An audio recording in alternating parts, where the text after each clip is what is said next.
हजरत मोहतरम, इसके अलावा जो आप कहेंगे भाई इससे जोलानी कैसे हिजड़ा? बे नामर्द है जोलानी, तभी तो अपने लोगों पर फायरिंग होता हुआ देखकर खामोश है।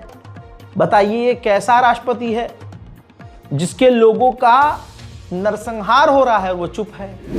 इतना ही नहीं, इजराइल मीटिंग कर रहा है कंटिन्यू कि किसी भी हालत में सीरिया के अंदर ये तुर्की ना घुस जाए और तुर्की कब्जा न कर ले और तुर्की अपनी मौजूदगी न बढ़ाए।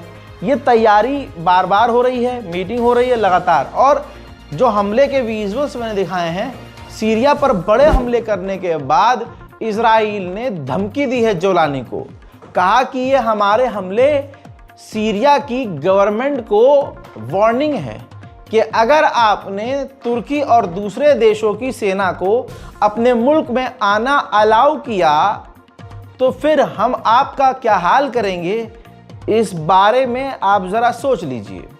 यानी कल तक जो जोलानी के साथ था, आज उसने जोलानी को धमकाया और जोलानी जिसका टट्टू था, हाँ, और अब्बा था इजराइल जोलानी का, आज वो जोलानी इजराइल को कुछ कह नहीं पा रहा, जवाब ही नहीं दे रहा है।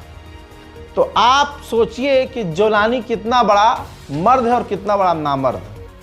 खुली धमकी दे दी है इजराइल ने, हत्ता कि लगातार नेतन्याहू की मीटिंग हो रही है, कैबिनेट मीटिंग, कि तुर्की घुस रहा है, क्या किया जाए।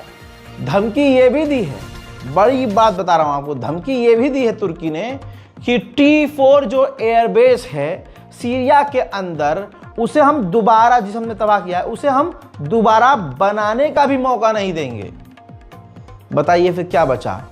सीरिया की गवर्नमेंट कितनी ताकतवर है, सीरिया का आपका पसंदीदा जोलानी कितना बड़ा मर्द है, इसी बात से समझ लो। इसके अलावा आपको बताना चाहूंगा, ये तस्वीर है हामा एयरबेस की, सीरिया में हामा एयरबेस है, वहां पर हटा दो बस, इतना काफी है। वहां पर इजराइल ने खतरनाक बमबारी की, जिसमें सैकड़ों सिविलियंस और सोल्जर्स के घायल होने की संभावनाएं हैं।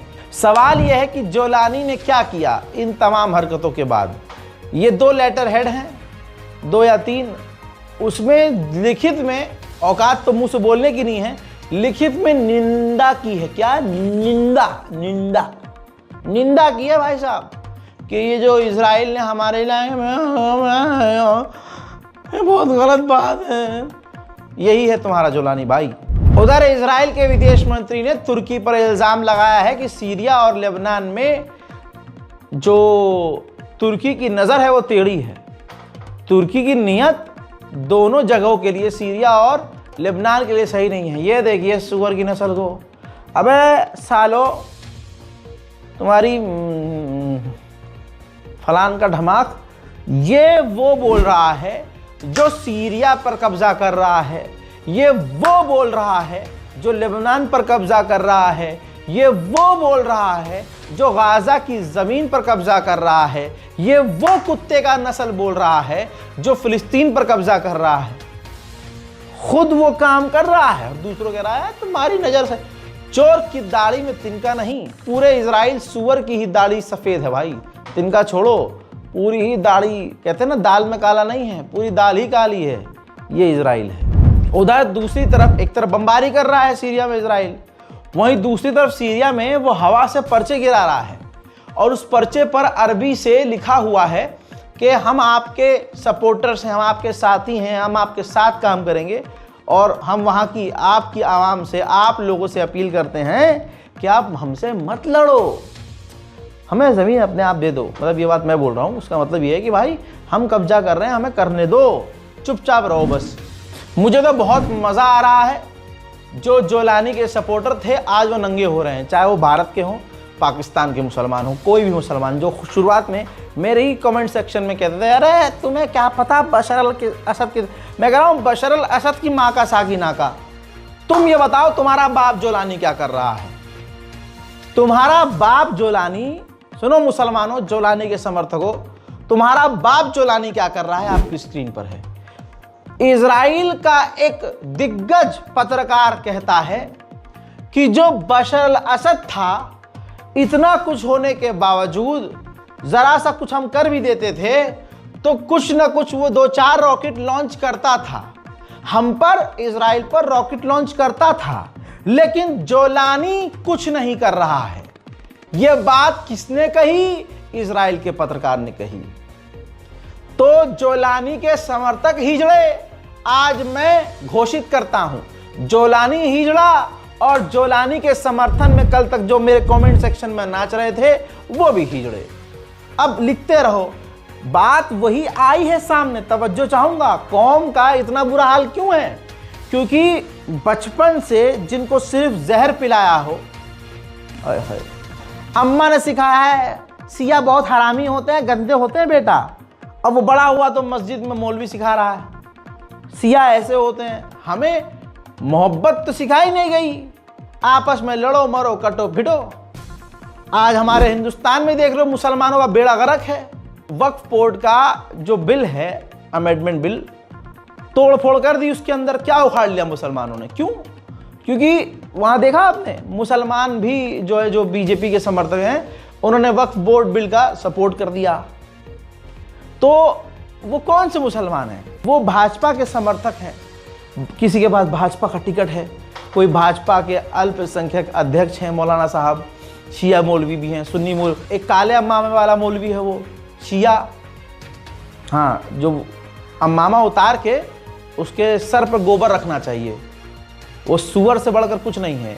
हमारे बीच में एक सुअर है, इसी तरह से अहले सुन्नत में हमारे में हैं, वो भी भाई साहब सुअर से बढ़कर तो नहीं है और सुअर से कम भी नहीं है, जिन्होंने कौम को धोखा दिया।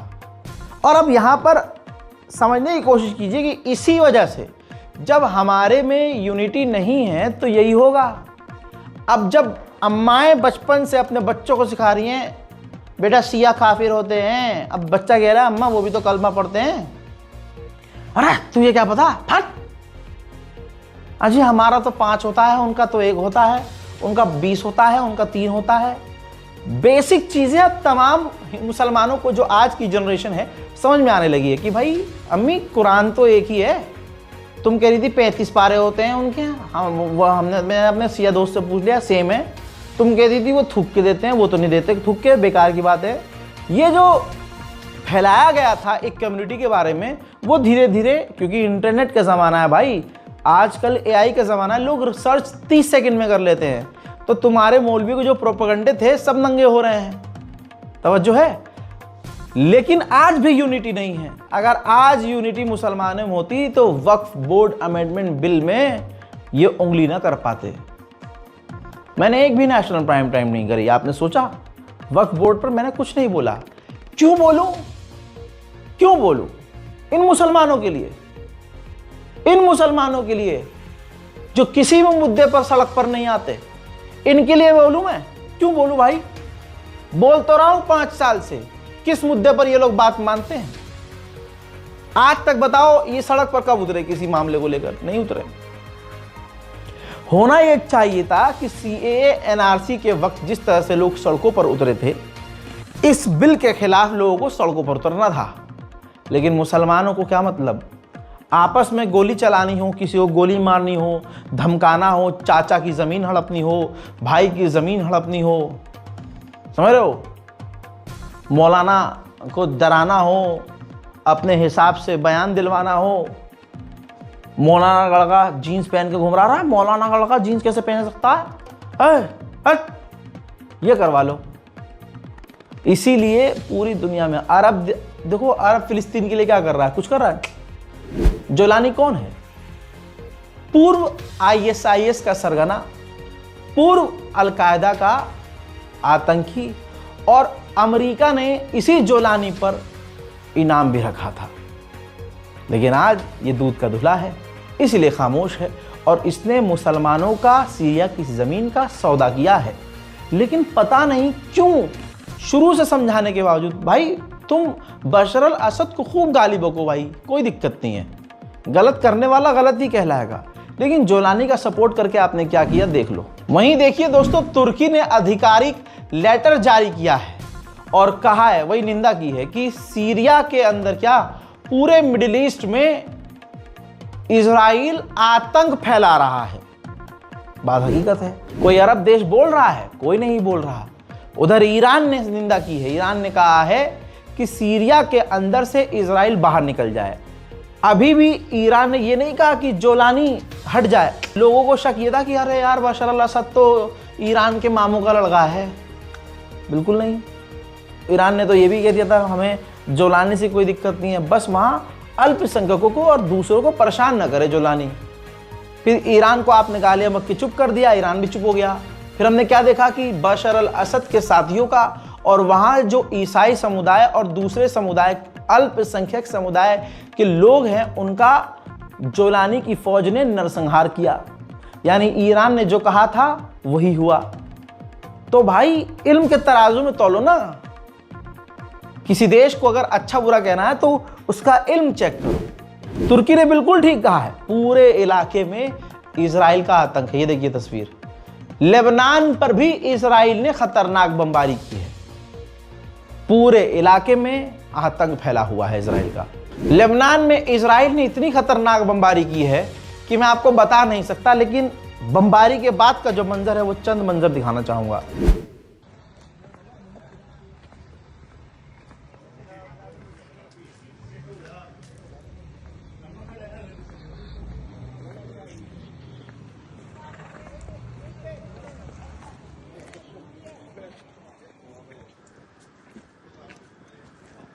फिलहाल की इस रिपोर्ट में दोस्तों इतना ही। इस रिपोर्ट को शेयर कीजिए। जय हिंद।